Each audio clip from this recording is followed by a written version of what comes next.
The gauntlet has begun! Oh my god, now we're back in the swing of things. What is the gauntlet? Well, my team felt that I was becoming entrenched in games that require 100% of my focus all the time and are a little MMO-ish. We've been playing MMOs now for the last month or so. We've done a lot of World of Warcraft. Final Fantasy had its new patch as well. And then Fellowship launched, which I got like hard addicted to. I had so much fun just learning and playing and just being able to just slam that MMO-ish content, but it's just dungeons, which I love.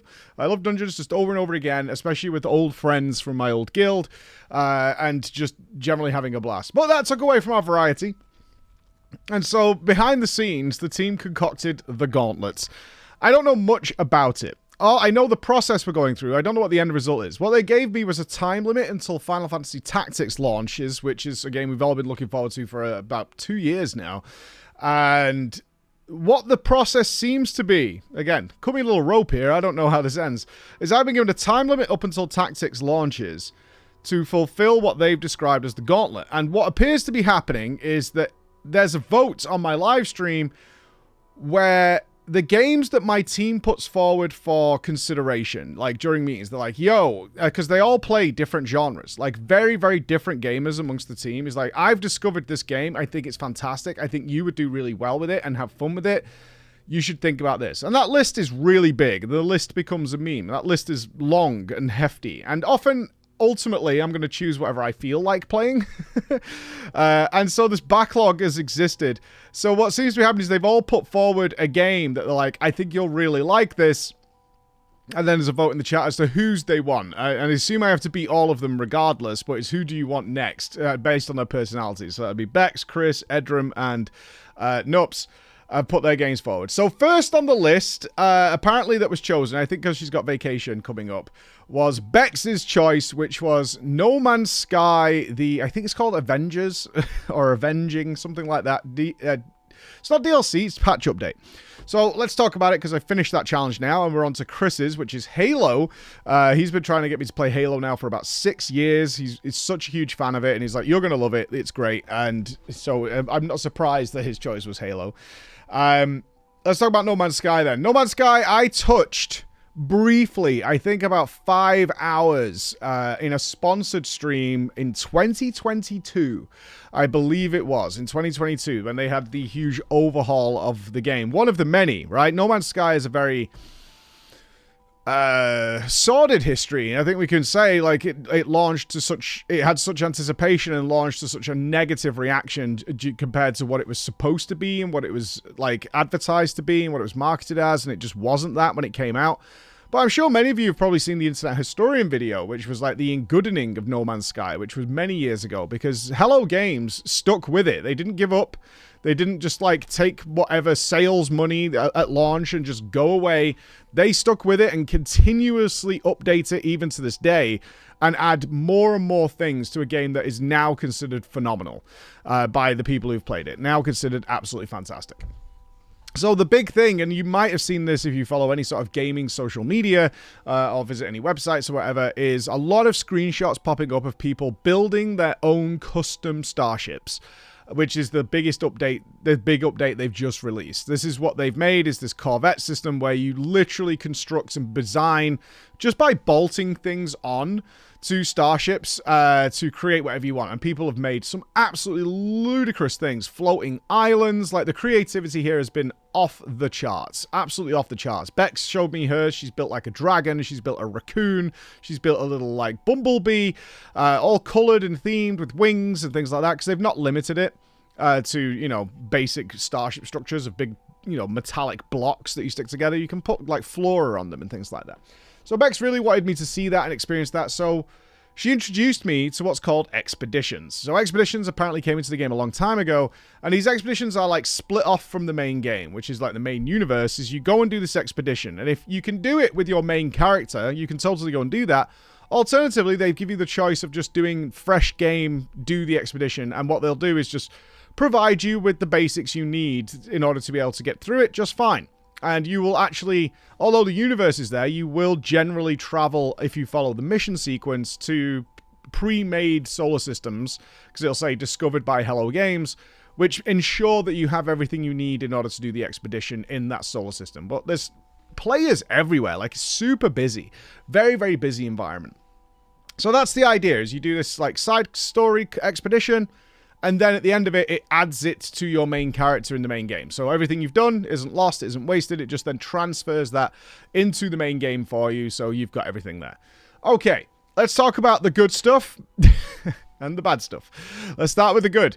The actual expedition process is almost brilliant. Really is almost brilliant. It takes you not only through building your own starship, and that is a staggered process over these 5 phases that are part of the expedition, to end up with a really solid ship that you can mess around with for ages. This is No Man's Sky. You are in no rush ever to do anything. If you want to spend 25,000 hours on the first planet you encounter, you can do that. Totally fine. Or you can spend 10 seconds in that solar system, never check a planet ever, and just move on to the next one. You can do whatever you want. And the same is with the building system. You can just spend hours just buggering about with like shapes and colors and themes and the internals. You can decorate inside and in a slightly better than Warframe style, and to create things. Not quite as good as Subnautica. I wished it was more Subnautica style, especially when it came to building practical elements inside, like your own farms and things like that to grow resources for you so you don't have to go and farm them. That stuff was a little wonky, but generally speaking, this was a really robust system to get going and have fun with. And you can, as people have shown, build whatever the hell you feel like. It does not need to look like a spaceship whatsoever. You can build anything you want to do. And that's only part of it, which I really appreciated. Because along that, they're also, I guess, trying to make this almost a new player system as well, because it will introduce you along the way. So the way it works is you get 5 phases, and each of those phases has like 7 objectives, and like 3 of them will be related to building a spaceship. But then it'll be like, okay, now learn how to fish, and it'll give you like a little prompt as to how you're supposed to go fishing and photographing and documenting some of the creatures that you'll see on these worlds. Experience this. And they're really using these expeditions to show you these different elements of the game that perhaps, if I was to be more analytical, these are elements of the game that go underutilized in the main game. So it's like, barely anybody even knows we have fishing. Barely anybody knows you can halo jump out of the Corvette, out of your spaceships onto planets, and you could beam back up. You could do all that you could do anything you want, right? That's the point of No Man's Sky, is that everything is seamless, and if you could dream it, you can do it, essentially. And so a lot of the objectives are like, yo, why don't you try falling out of your spaceship for a full minute to crash land onto a planet? And you're like, oh, I didn't know I could do that. So you park in the atmosphere and you open the back of your ship while it's flying and you just dive out. And sure enough, you could totally do that. Why don't you go and do this, this, and this? Why don't you experience this weird gravitational anomaly? Why don't you go and search out these strange and unusual things that exist inside of the solar systems that you wouldn't ordinarily see? But if you destroy asteroids, we'll actually give you a beacon to go and find these. And then the best thing I did was actually exploring derelict freighters, like ghostly freighters that have a story of what happened to the crew. They're creepy, very, very Dead Space-ish is all existing in the game. So they utilize all this stuff. I have to say, overall, really good. Really good. I don't think it quite hits the mark for new players, because I think the first couple of minutes alone could be used just to really just explain some super basics. I have played a few hours, and also, you know, we've played a lot of video games, as I was able to muddle my way through. I would say the hardest part of the beginning of this experience, because I hadn't played in 2 years, was trying to refamiliarize myself with how the game actually worked, because it didn't do that. So a little bit of gaming knowledge is required to get into this. But once you get going, everything sort of makes sense, and it fits together. You know exactly what to do. So that worked out very well for me. Yeah, overall, fantastic. Absolutely fantastic. I think it's close to being absolutely brilliant. Let's talk about the negatives. Firstly, we don't know if this issue is because we played it on Game Pass or Steam, because the people who played on Steam reported not having the issues I had. Other people, though, did report having the issues I had, even though they used the Steam version. What were the issues? Bizarre and endless little bugs all the time, which really detracts from very good content. It absolutely detracts because it's very frustrating, it's very annoying. So things like landing on a space station and it just disappearing as you walk out of your ship and you fall into space. And the only thing you can do is reload the save. Space stations in particular seems to be a big problem. The other one I had was this enormous wall appearing, which apparently, or what I believe is happening, is every player in the game is able to summon something called the anomaly, regardless of where you are. It's a giant black sphere that actually is like a hub, and you'll see other players in there. It's not your personal little playground, but it's an enormous, like, moon-sized black sphere that appeared to be spawning within the space station for me, meaning that I couldn't walk into certain areas. I would just get blocked and had to reload the game, or I had to teleport to another station and then teleport back and just reload the area over and over again. This wasn't a one-off. This happened a lot of times. A hell of a lot of times. This was very regular. It was all, we actually got to the point where we were kind of convinced my PC was going too fast. So I was appearing in the area before the game, like from the network standpoint, had been able to send all the data for what it was supposed to load. And so when I walked out my spaceship, which I could do seamlessly, it just wasn't there yet. But I got told by other people who've got thousands of hours in the game, I was like, nope, this is just a common bug. It is something that happens. And there's a lot of this kind of stuff. NPCs that bug out, text that doesn't make any sense. Lots of instructions that aren't quite clear. They could do a lot with the UI to clean it up. I think if I was to give any advice to Hello Games, it's like you probably need to revamp and shore up your UI team and quest design team. There were definitely some prompts that were like, you should go to this thing. But it actually is a different thing. It's similarly named, so you're like, I think it might be this guy, maybe? I'm not sure, but it's not where it's telling me to go. But it kind of works, and ultimately it's like, okay, it is that guy, but it's not what it's telling you to do, and it's not telling you where to go on certain occasions. That happens every now and again. That was far less frequent. What was very apparent, obviously I was live streaming this, is if you are remotely familiar with the game, this all fits. It's one of those games, and it's similar to a beginning of FF14 actually, where when you know its quirks, it's fine. Like, once you are aware of the quirks of the game, everything runs pretty smoothly, and you're like, oh, they mean this. Like, you know, you get into the rhythm of what the game is like, and you're like, oh, okay, they're telling me this. What they mean is this. But that could be cleared up for players like me who are like, oh, you can build your own ships? I want to play this thing and build my own ship. Like, that would be a temptation. You know, certainly people who've been playing Starfield or whatever and want a better experience, because this game is far superior to Starfield. Lacks in the story element, for sure, but everything else, space-based exploration, is just so much better in No Man's Sky. So those are the things that are the real detractors. Not the actual content of the game. That is next level. Absolutely phenomenal.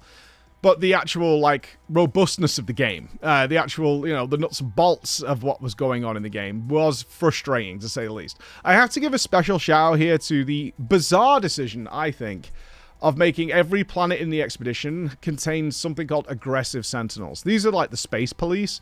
They're essentially droids that patrol all the planets and make sure you're not committing a crime, like, you know, pillaging all that planet's resources and killing its wildlife and things like that. They're on every single planet in the expedition. To the point where I needed some copper. That is extremely easy to get. You land on a planet that has copper, because you can scan the planets, and then you sort of survey the land, and it'll say, oh, there's copper, like, you know, a minute over in that direction. Okay, and then you go and mine it. That's the gameplay you're looking to do. That's my objective. That took me nearly an hour and a half, if not 2 hours, to achieve. That very simple process. And the reason was, no matter where I went, no matter what I was doing, there were sentinels everywhere that would fight you. Like, once you started moving around on the planet, I would land on some occasions. Literally land, step out of my ship, and immediately have attracted the attention of the police. Not knowing they were there, obviously. You can't check beforehand. They're just spawning when you get out there.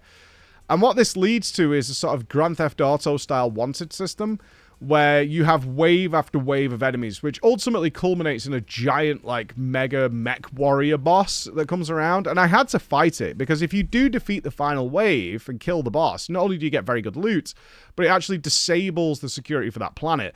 So after so long of messing around, this was planet after planet by this point. I was very frustrated with the Sentinels by this point. I was like, I just want to get this copper, and I could not do it, because these enemies ultimately start overwhelming you unless you do a little bit of cheese, especially in the gear I had, which is what I ended up doing, is you can sort of like go onto your ship and it resets them and you can't be hit, and you can sort of regen, and then you can come back out and keep fighting. And then I was like kiting it around the ship so it couldn't really it was like line of sight, so it couldn't really hit me, and doing some cheese like that is what I ended up doing. But I was so frustrated. I was like, fine, we've got to knuckle down and do this fight. I absolutely don't want to do this right now. But I don't see any other way of doing it. But I will say, after I did that and secured the planets, like, so I could do whatever I wanted on it, I was like, I'm getting everything off this planet. I'm getting all the fuel. I'm getting everything I want to do, so I never have to deal with this again. Because it was that frustrating. It's like, it's the considerate exploration for me right now is actually off-putting, which I don't think is what they want when you're playing this game. So those were the negatives of really just practical things. Like, bugs are there. The bugs are definitely there, and it seems that it's not just my version that was happening. Although, again, the counter to that was, like, lots of people are like, I've never had as many problems with the game as you're having. Not that I'm special or anything, but, like, it is what it is, and I can't hide it. We're streaming it, and I wouldn't want to hide it anyway. It's authentic. But some people report less bugs. Some people report way more. I don't know. I don't know what to tell you. It is the craziest thing ever. But the other question people ask is like, well, would you continue playing this game?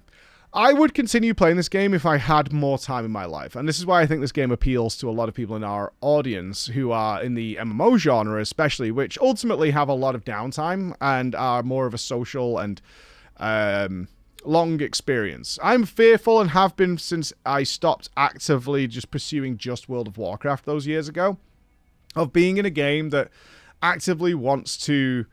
or the design philosophy is that it's going to be a very time-intensive experience. It's one of the reasons I avoided things like Skyrim. This isn't like an MMO thing. It's like games that want like 400 to 500 hours, maybe, really scare me of being just like fully invested in this one game for a long time. Certainly one of the reasons I avoid like FPS games, you know, your CODs and things like that, is that there are hundreds of hours of gaming that are going on there. And I like variety. I like spice. I like a nice endpoint to my journey. And obviously, No Man's Sky, quote unquote, has an endpoint of reaching the center of the galaxy, but the game continues after that anyway. That's not the point of the game. The point of the game isn't to finish it, as it isn't with many games. The point of the game is to play and have fun. That stuff is really good.